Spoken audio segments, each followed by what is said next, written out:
الحمد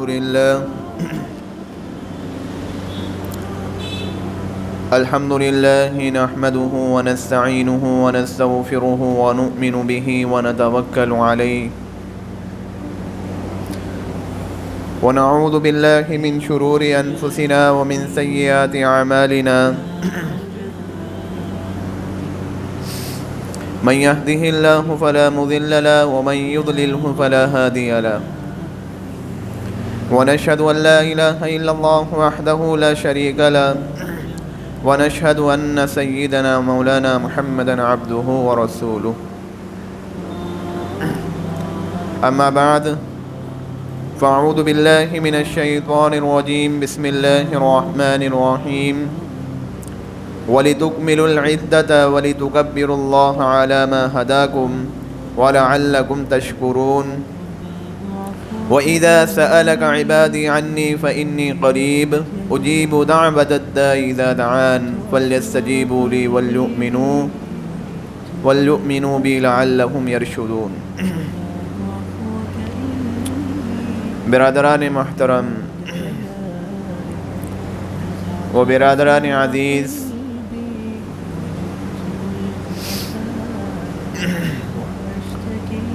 یہ شوال کا مہینہ ہے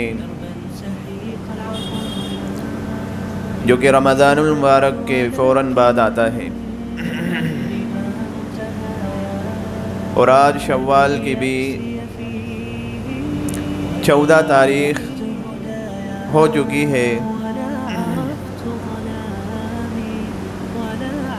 یعنی آدھا مہینہ شوال کا گزر چکا ہے۔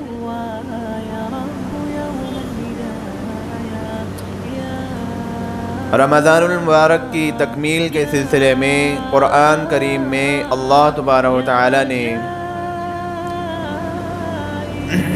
یہ آیت جو میں نے ابھی تلاوت کی ہے ایک عجیب انداز سے اس میں بیان فرمایا ہے۔ اس آیت کریمہ سے پہلے قرآن کریم میں جس آیت کا ذکر ہے وہ یہ ہے کہ اللہ تبارک و تعالی نے رمضان المبارک میں روزوں کو فرض فرمایا، روزے کی فرضیت کا حکم بیان فرمایا۔ اللہ نے فرمایا یا ایھا الذین آمنوا کتب علیکم الصیام کما کتب علی الذین من قبلکم لعلکم تتقون۔ اے ایمان والو، تم پر روزے فرض کیے گئے جیسے کہ پچھلی امتوں پر روزے فرض کیے گئے۔ کیوں روزے فرض کیے گئے؟ تاکہ تم تقوی اختیار کرو۔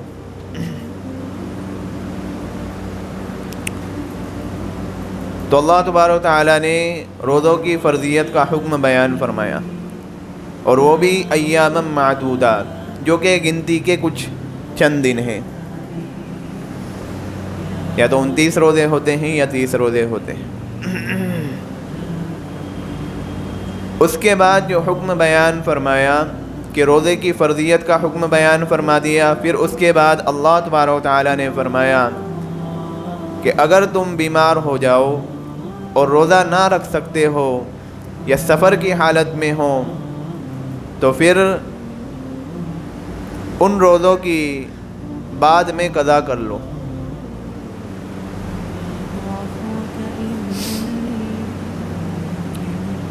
اللہ تبارک و تعالیٰ نے یہاں پر روزے میں ہمیں رخصتی دی ہے کہ اگر تم بیمار ہو جاؤ وَمَنْ كَانَ مَرِيضًا أَوْ عَلَى سَفَرٍ فَعِدَّةٌ مِّنْ أَيَّامٍ أُخَرَ، کہ اگر تم بیمار ہو جاؤ، روزہ نہ رکھ سکتے ہو یا سفر کی حالت میں ہو، اور سفر سے سفر شرعی مراد ہے، یہ سفر نہیں کہ آپ یہاں سے سارنگپور چلے جائیں یا ادھر مکسی چلے جائیں، دیواس اجین چلے جائیں، یہ سفر شرعی کی حد میں نہیں۔ سفر شرعی کی جو حد ہے وہ 78 کلومیٹر ہے۔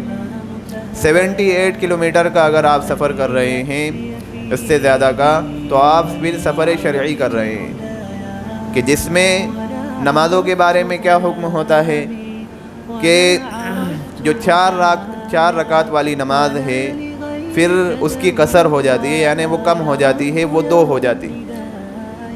کہیں جماعت کے ساتھ اگر نماز پڑھ رہے ہیں آپ وہیں مسجد میں امام کے پیچھے تو پھر پوری پڑھیں گے۔ تو نماز میں بھی اللہ نے سفر میں رخصتی دی اور روزے کی حالت میں بھی رخصتی دے دی کہ تم روزہ اگر چھوڑنا چاہو تو چھوڑ سکتے ہو، لیکن ایسا سفر شرعی کہ جس میں مشقت نہ ہو، جس میں پریشانی نہ ہو، جس میں سہولتیں ہوں، آسانی ہوں۔ بھئی مثال کے طور پر یہاں سے آپ اندور کا سفر کر رہے ہیں، آپ کی پرسنل کار ہے، آپ اندور کا سفر کر رہے ہیں، اندور جا رہے ہیں، کار میں اے سی ہے، اے سی آن کر کے آپ جا رہے ہیں، اور جہاں جانا ہے وہاں بھی ایک بڑی فیسلٹی ہے کہ آپ کو جانا ہے ایئر کنڈیشن روم میں، آپ کو رہنا ہے، پھر واپس آنا ہے اپنی کار میں۔ تو ایسے سفر میں پھر روزہ نہیں چھوڑنا چاہیے، حالانکہ روزہ چھوڑنے کی گنجائش ضرور ہے، لیکن بہتر یہ ہے کہ ایسا سفر کہ جس میں سہولتیں ہوں، آسانی ہوں، پریشانی اور مشقتیں نہ ہوں، تو پھر اس میں روزہ نہیں چھوڑنا چاہیے۔ تو اللہ تبارک و تعالیٰ نے روزے کا حکم بیان فرمایا اور پھر ہمیں یہ رخصتی بھی دی۔ یہ رخصتی کیوں دی ہے؟ اللہ تبارک و تعالیٰ قرآن میں بیان فرما رہے ہیں، یرید اللہ بکم اليسر ولا یرید بکم العسر، کہ اللہ تمہارے ساتھ آسانی کا معاملہ کرنا چاہتا ہے، تمہیں مشکل میں مبتلا کرنا نہیں چاہتا۔ اب یہ بیماری کی حالت میں اور سفر کی حالت میں روزہ چھوڑنے کی چھوٹ اس لیے دی تاکہ اللہ تمہارے ساتھ آسانی کا معاملہ پیدا کرے، تمہارے ساتھ آسانی پیدا ہو جائے۔ آپ سوچ رہے ہوں گے کہ رمضان مبارک گزر گیا پھر بھی روزے پہ بات چل رہی ہے۔ اصل میں جو بات کرنا چاہ رہا ہوں اور جس طرف آپ کا ذہن لے جانا چاہ رہا ہوں اس کو آپ سمجھیے گا۔ اب یہاں پر اس کے بعد یعنی روزوں کا حکم بیان فرما دیا، روزے کے بارے میں رخصتی بھی دے دی۔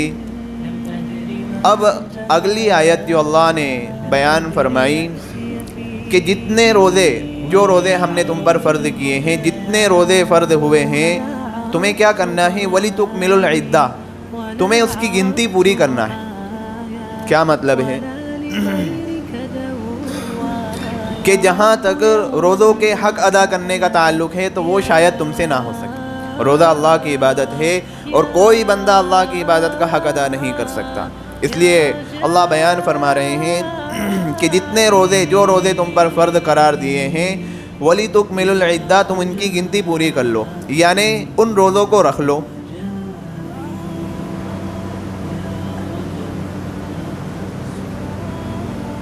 اصل میں تو ہمیں یہ دیکھنا ہے کہ تم ہمارے حکم کی کتنی اطاعت کرتے ہو۔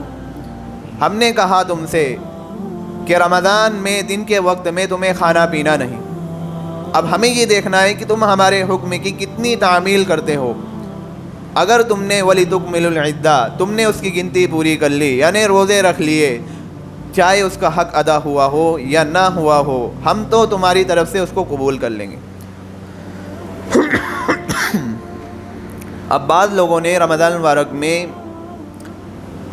روزے بڑے آسانی سے چھوڑ دیے۔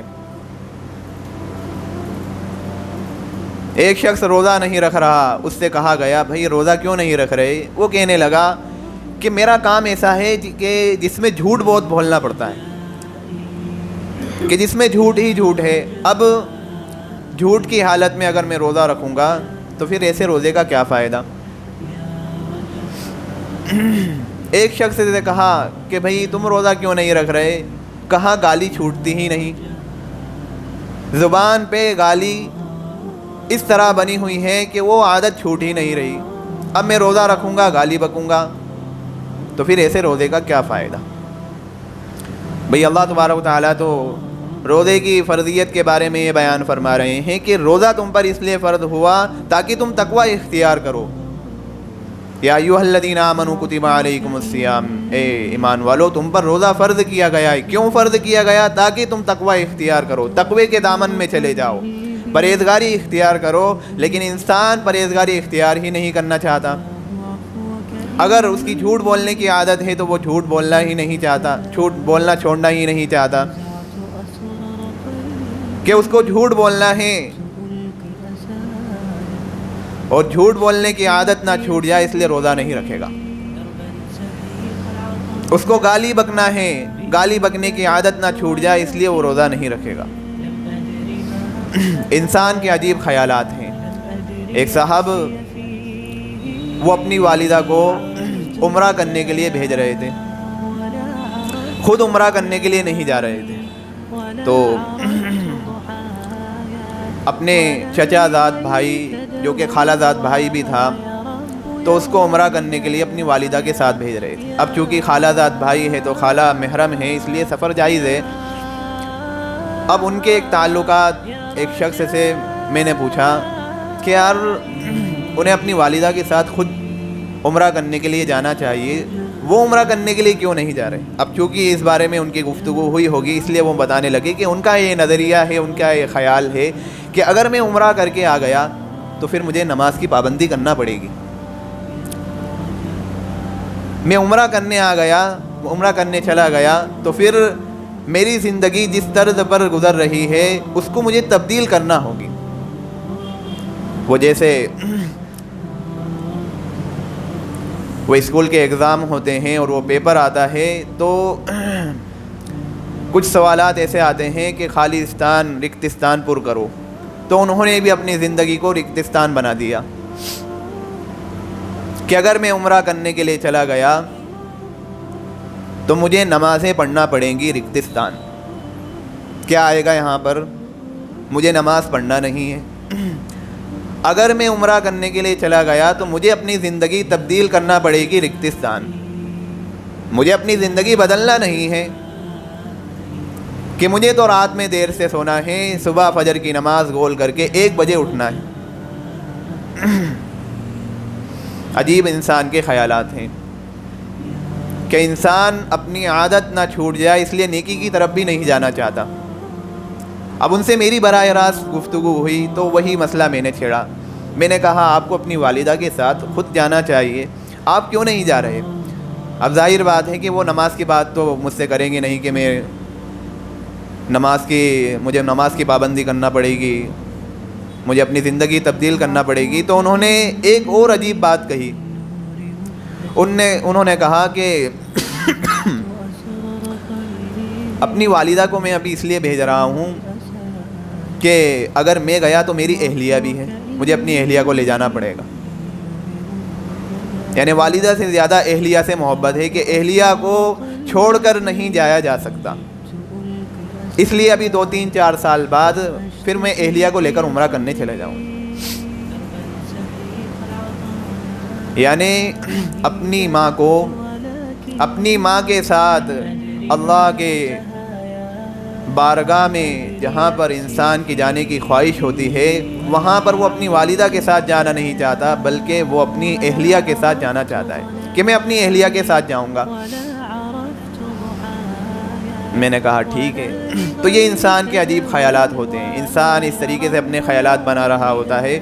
تو میں کیا عرض کر رہا تھا کہ اگر انسان روزے کے بارے میں یہ گمان کرے کہ میں تو گالی بک رہا ہوتا ہوں، جھوٹ بول رہا ہوتا ہوں، اب ایسی حالت میں روزہ رکھوں گا تو پھر ایسے روزے کا کیا فائدہ؟ بھئی اللہ تبارک و تعالیٰ فرما رہے ہیں وَلِتُكْمِلُوا الْعِدَّةَ، تم روزے کی گنتی پوری کر لو، چاہے اس کا حق ادا ہوا ہو یا نہ ادا ہوا ہو۔ پہلی بات تو روزہ تمہیں خود پرہیزگاری اور تقوی کی دامن میں ڈال دے گا، تم خود پرہیزگاری اختیار کر لو گے کہ روزے کی اہمیت کو سامنے رکھ کر جھوٹ بولنا چھوڑ دو گے کہ میں نے روزہ رکھا ہوا ہے، کیا میں جھوٹ بولوں؟ جھوٹ بولنا ترک کر دیا۔ میں نے روزہ رکھا ہوا ہے، کیا میں لڑائی جھگڑا کروں، کیا میں گالی بکوں؟ تو تم خود یعنی روزہ خود آپ کو پرہیزگاری کے دامن میں ڈال دے گا۔ اب روزے کا حق ادا ہوا ہو یا نہ ادا ہوا ہو، اللہ تبارک و تعالیٰ فرما رہے ہیں کہ ہم اس کو تمہاری طرف سے قبول فرما لیں گے۔